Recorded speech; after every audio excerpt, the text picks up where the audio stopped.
शराब घोटाला मामले से जुड़े मनी लॉन्ड्रिंग केस में गिरफ्तार अरविंद केजरीवाल को सुप्रीम कोर्ट ने तगड़ा झटका दे दिया है। अरविंद केजरीवाल हाईकोर्ट के फैसले के खिलाफ सुप्रीम कोर्ट गए, लेकिन सुप्रीम कोर्ट ने यह कहकर मामले को टाल दिया कि पहले हाईकोर्ट का फैसला आने दीजिए। हालांकि सुप्रीम कोर्ट के इस फैसले का अंदाजा पहले से था, क्योंकि हाईकोर्ट ने मामले की सुनवाई के बाद रिकॉर्ड चेक करने के लिए 2-3 दिन का वक्त लिया था। लेकिन इसी बीच केजरीवाल के वकील सुप्रीम कोर्ट पहुंच गए और हाईकोर्ट के स्टे को हटाने की मांग करने लगे। इस मामले पर सुनवाई सुप्रीम कोर्ट में जस्टिस मनोज मिश्रा की अध्यक्षता वाली अवकाश पीठ ने की और इस दौरान ईडी की ओर से तुषार मेहता ने दलील रखी। वहीं अरविंद केजरीवाल की ओर से अभिषेक मनु सिंघवी ने दलील दी। सुप्रीम कोर्ट ने दलील सुनने के बाद कहा कि ऐसा करते हैं कि अगले हफ्ते इसे सुन लेते हैं और एक बार हाई कोर्ट का फैसला भी आ जाए।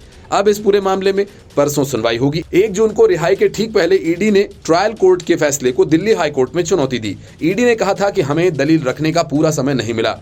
कोर्ट ने हमें आधे घंटे में सब कुछ निपटाने को कहा, क्योंकि वे फैसला सुनाना चाहते थे। हाईकोर्ट ने दोनों पक्षों को सुनने के बाद फैसला सुरक्षित रख लिया, लेकिन केजरीवाल को मिली जमानत पर अंतरिम रोक लगा दी। जस्टिस सुधीर जैन और जस्टिस रविंदर डुडेजा की पीठ ने दोनों पक्षों को 24 जून तक लिखित प्रतिवेदन देने को कहा।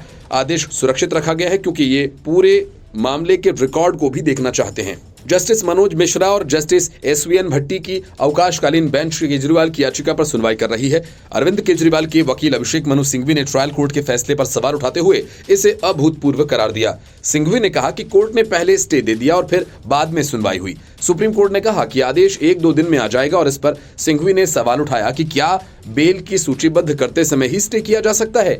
ईडी की तरफ से पेश हुए एएसजी एसवी राजू ने कहा कि फैसला कल तक आ जाएगा तो देखेंगे। राउस एवेन्यू कोर्ट ने ईडी की दलीलों को सुनने के बजाय केजरीवाल के खिलाफ मिले सबूतों को देखे बगैर एक तरीके से फैसला जमानत को लेकर दिया। पीठ ने कहा था कि ईडी के पास केजरीवाल के खिलाफ कोई सबूत नहीं है। अदालत ने केजरीवाल को 1 लाख के निजी मुचलके पर जमानत दे दी। कोर्ट ने केंद्रीय जांच एजेंसी को पक्षपाती बताते हुए दिल्ली के मुख्यमंत्री को जमानत का आदेश पारित कर दिया और इसके पहले हाईकोर्ट में ईडी की ओर से पेश एएसजी एसपी राजू ने कहा कि केजरीवाल तो 2 तरह से दोषी हैं। पर्सनल कैपेसिटी में उन्होंने करोड़ों रुपए मांगे और आम आदमी पार्टी के मुखिया के तौर पर भी, क्योंकि इन पैसों का इस्तेमाल आम आदमी पार्टी ने तो किया और वो इनोसेंट बिल्कुल भी नहीं है। हमने 45 करोड़ को ट्रेस किया और ये भी दिखाया कि इन पैसों का इस्तेमाल चुनाव में कैसे हुआ।